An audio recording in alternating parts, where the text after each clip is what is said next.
మా అందరికీ ఒక రోజులో కొత్త సంవత్సరం రాబోతుంది. ఒక రోజు కూడా కాదనుకుంటా, మరికొద్ది గంటల్లో కొత్త సంవత్సరం రాబోతుంది.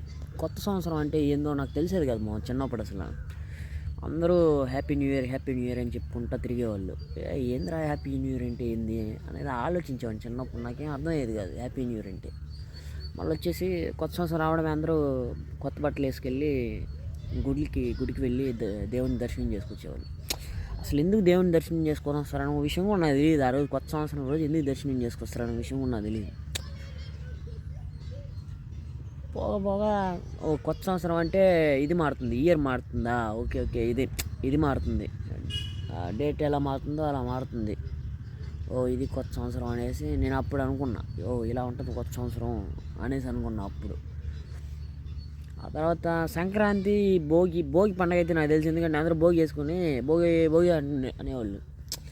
సంక్రాంతి అనేది నాకు తెలియదు. సంక్రాంతి ఏంటంటే మాకు లేదు, మేము మొక్కం సంక్రాంతి. మేము హిందూసే, బట్ మేము సంక్రాంతి మాకు లేదంట. మాకు లేదు. మా ఇంటి పేరు ఉన్న వాళ్ళు ఎవరు కూడా సంక్రాంతి మొక్కరు. అది లేదంట మాకు. అది నాకు తెలిసేది కాదు. నేను కొత్త బట్టలు కూడా వేసుకునేవాడిని కాదు కదా, నాకు తెలియదు. ఎందుకంటే కొత్త బట్టలు వేసుకోవడానికి డబ్బులు కూడా ఉండేది కాదులే మాకు. అంతా పేద కుటుంబం అది, మధ్యతరగతి కుటుంబం అనలేను. ఎందుకంటే మేము బేదోళ్ళే అనుకోవాలి. కాబట్టి బేదోళ్ళే. కొత్త బట్టలు కూడా మాకు డబ్బులు ఉండేవి కాదు. అందువల్ల నేను కొత్త బట్టలు కూడా వేసుకునేవాడిని కాదు. అందరూ కొత్త బట్టలు వేసుకొని తిరుగుతూ ఉండేవాళ్ళు. నాకేం పెద్ద తెలియదు ఇది పండగ అనే విషయం ఉన్నది. కొన్ని రోజుల తర్వాత పొంగ ఏమో జరిగింది, ఇది పండగ, ఒక పెద్ద పండగ అంటారు అనేది ఒక పేరు వచ్చింది నాకు. అప్పుడు అర్థమైంది, ఇది పెద్ద పండగ అనేసి అర్థమైంది.